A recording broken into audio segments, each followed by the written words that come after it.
Hello बच्चों, कैसे हैं। मैं अभय शांडिल्या फिर से एक बार केमिस्ट्री की स्टार्ट कर रहा हूं और आशा करता हूं बच्चों मेरे इस प्रयास को आप सफल बनाएंगे, सभी छात्रों तक भेजेंगे मेरे इस वीडियो को और आप खुद भी पढ़ेंगे, रेगुलर क्लास करते रहेंगे, अनवरत प्रयास करेंगे। सफलता की गारंटी है, 100% सफलता मिलेगी, है ने। वही विद्यार्थी सफल होता है जो इसका सही हकदार होता है, रेगुलर क्लास करता है ने, लेबर हार्ड करता है, मेहनत खूब करता है। ठीक है, इसी के साथ बच्चों आज हम लोग एसिड बेस में पढ़ेंगे HSAB। इसका मतलब क्या हुआ बच्चों? HSAB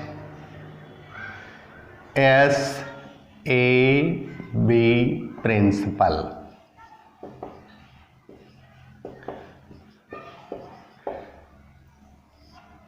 इसका होता है फुल फॉर्म हार्ड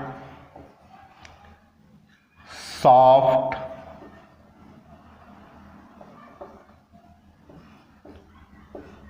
एसिड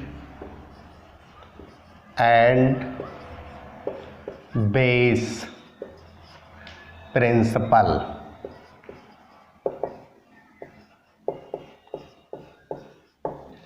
बच्चों कुछ एसिड जो होता है कठोर होता है और कुछ एसिड जो होता है मृदु होता है, कुछ बेस कठोर होता है और कुछ बेस मृदु होता है, यानी कुछ हार्ड होता है और कुछ सॉफ्ट होता है। तो हम लोग कैसे समझेंगे कि ये हार्ड एसिड है और इस सॉफ्ट एसिड है या हार्ड बेस है सॉफ्ट बेस है, कैसे हम लोग समझेंगे? सबसे पहले इस थ्योरी का प्रतिपादन किए थे पियर्सन साहब, है ना। पियर्सन,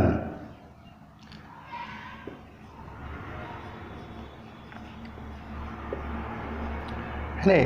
इसलिए इस थ्योरी का एक और नाम है it is also known as Pearson principal.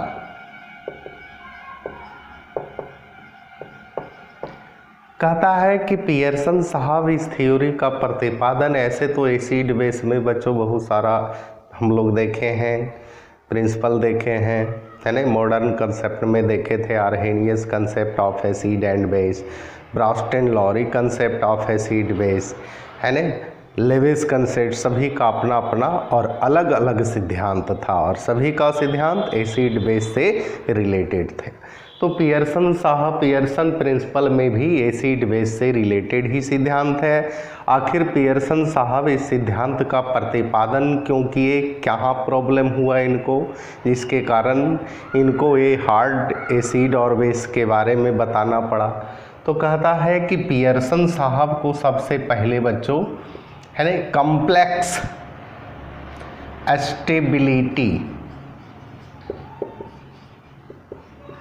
Stability of coordinate compound या कॉम्प्लेक्स कंपाउंड भी बोल सकते हैं, कॉम्प्लेक्स कंपाउंड में प्रॉब्लम हुआ इसके स्टेबिलिटी में। अब कॉम्प्लेक्स कंपाउंड है क्या? तो कहता है कॉम्प्लेक्स कंपाउंड में इस तरह से होता है ना, ब्रैकेट में होता है। हम लोग कॉम्प्लेक्स साल्ट को पढ़े हैं। एज यहाँ जो रहता है सेंट्रल मेटल होता है और इसके अंदर जो होता है लिगेंड होता है ना। इसको सेंट्रल मेटल कहते हैं, सेंट्रल मेटल कहते हैं। और ए जो है लिगेंड है, लिगेंड, है ना। सेंट्रल मेटल जो होता है बच्चों वह एसिड कहलाता है, एसिड, और ए जो है बेस कहलाता है, लिगेंड, है ना। तो एसिड जो होता है वो हमेशा इलेक्ट्रॉन एक्सेप्टर होता है, यानी यहाँ ऐसे कर सकते हैं ई एक्सेप्टर, और ए जो होता है इलेक्ट्रॉन डोनर होता है ना। इलेक्ट्रॉन एक्सेप्टर होता है, इसलिए इसको कहते हैं केटायन, केटायन, प्लस होगा तभी नहीं माइनस को गेन करेगा, प्लस माइनस न्यूट्रल होगा, एसिड बनेगा, है। और ए होता है एनायन, है ना, एनायन। यानी इसमें दो कैटेगरी आ गया, एक को कहते हैं इलेक्ट्रॉन एक्सेप्टर और एक दूसरे को कहते हैं electron donor. Electron acceptor acid हो गया, इलेक्ट्रॉन डोनर बेस हो गया। अब बच्चों हम लोग HSAB को दो प्रिंसिपल में, दो क्लास में बांट देते हैं। HSAB दो क्लास में बांट देते हैं। एक क्लास ए कर देते हैं, सेक्शन 1 कर देते हैं, ए कर देते हैं, और दूसरा क्लास बी कर देते हैं, है ना, सेक्शन बी कर देते। क्लास ए में, है ना, टॉपर स्टूडेंट को रखते हैं और बी में उससे कम, है ना, टॉपर मीन्स टॉप करने वाला। तो कहता है क्लास ए में हार्ड एसिड आ गया, है ना, है दोनों में एक ही, एक में हार्ड एसिड दूसरा में सॉफ्ट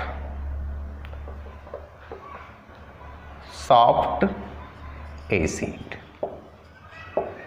फिर इसके बाद इसमें हार्ड में रखे हैं तो हार्ड बेस, और इसमें क्या रखते हैं बच्चों, सॉफ्ट बेस।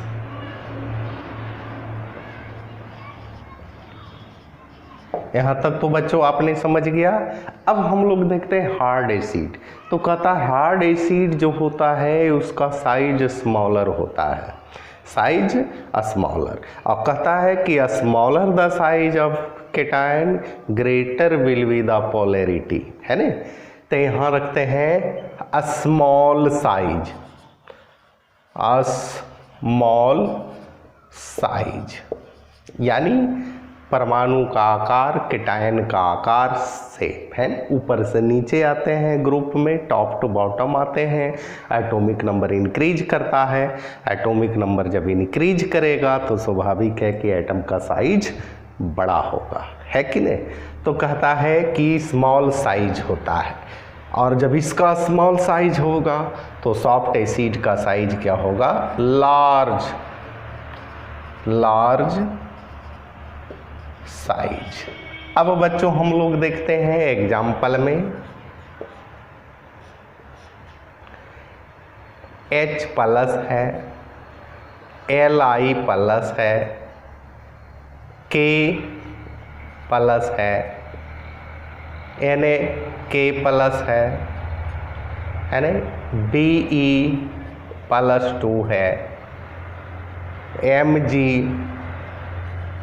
प्लस 2 है, Ca प्लस 2 है, Sr प्लस 2 है।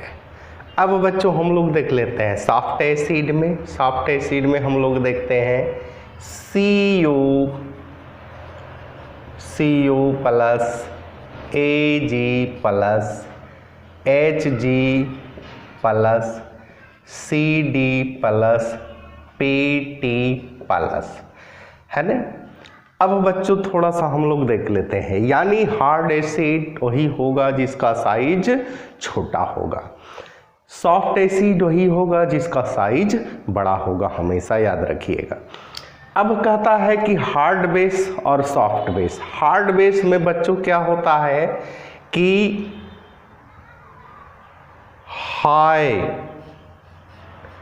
हाई मीन्स बड़ा, लार्ज, इलेक्ट्रोनिगेटिविटी,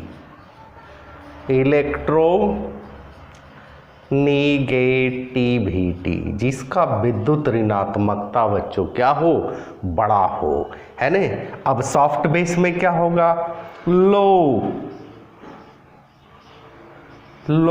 इलेक्ट्रोनिगेटिविटी, है ना, जिसका विद्युत ऋणात्मकता क्या हो, लो होगा। इलेक्ट्रोनिगेटिविटी, इलेक्ट्रॉन को गेन करने की टेंडेंसी को इलेक्ट्रोनिगेटिविटी कहते हैं। जितना तेजी से इलेक्ट्रॉन को गेन करेगा इलेक्ट्रोनिगेटिविटी उतना ही क्या होगा बच्चों, हाई होगा। अब हम लोग एग्जाम्पल से देख लेते हैं बच्चों।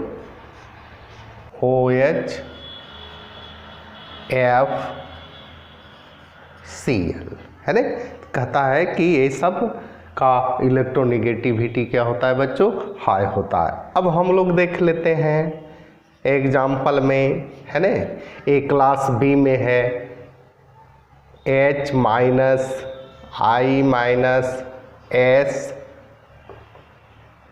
SCN माइनस CN माइनस, तो कहता है ये हो गया सॉफ्ट बेस। तो बच्चों हमेशा याद रखिएगा, है ना, कि hard acid small size of cation, soft acid large size of cation, इतना भी याद रखेंगे काम चल जाएगा, ठीक है।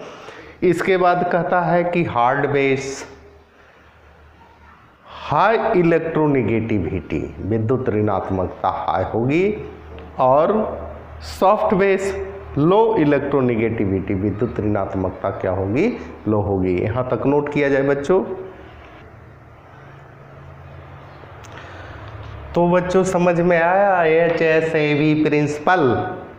तो कहता है कि HSAB प्रिंसिपल का सिद्धांत सबसे पहले पियर्सन साहब दिए थे, और पियर्सन साहब क्यों दिए थे, तो उनको कोऑर्डिनेशन कंपाउंड के स्टेबिलिटी में प्रॉब्लम हो रहा था, इसलिए इन्होंने hard acid soft acid hard base soft base का कंसेप्ट इन्होंने दिया था। तो याद रखेंगे कि HSAB का कंसेप्ट पियर्सन साहब दिए थे। हार्ड एसिड जिसमें साइज छोटा होना चाहिए, सॉफ्ट एसिड जिसका साइज लार्ज होना चाहिए, हार्ड बेस जिसका विद्युत ऋणात्मकता यानी इलेक्ट्रोनिगेटिविटी हाई होनी चाहिए, सॉफ्ट बेस जिसका इलेक्ट्रोनिगेटिविटी लो होना चाहिए। बच्चों रेगुलर क्लास करते रहिएगा। इसी के साथ धन्यवाद।